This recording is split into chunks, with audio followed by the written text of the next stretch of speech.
이재명 대표, 검찰 조사는 일찍이 끝났지만 조서를 열람하느라 좀 늦게 밖으로 나왔습니다.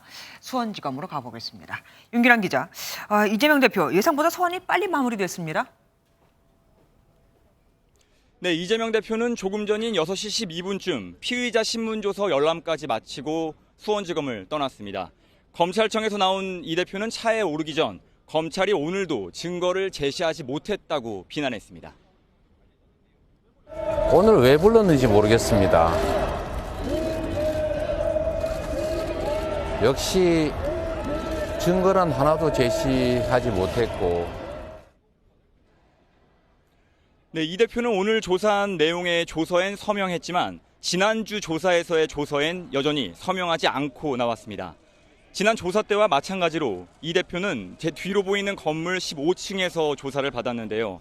오후 1시 39분부터 조사가 시작됐는데 3시 28분쯤에 종료됐으니까 2시간 가까이 추가 소환 조사가 모두 마무리된 셈입니다.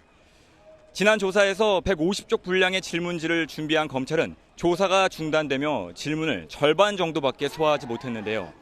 이번엔 조사 전부터 이 대표의 건강 상태를 고려해 질문지를 30쪽 정도로 축소해 조사를 빨리 마무리하겠다는 목표를 세웠습니다. 오늘 추가 조사에서 검찰은 쌍방울의 경기도지사 방북 비용 300만 달러 대납 의혹에 대해서 집중 질문을 쏟아낸 것으로 전해졌습니다.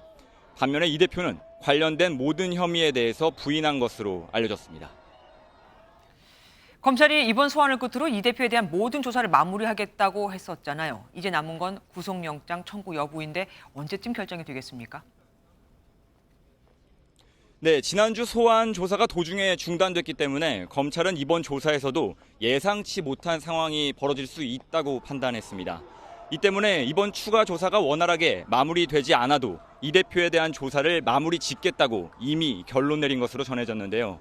이 대표가 지난 조사 내용의 조서에 서명하지 않았지만 검찰은 조서에 서명하지 않더라도 구속영장 청구엔 문제가 없다고 본 것으로 알려졌습니다.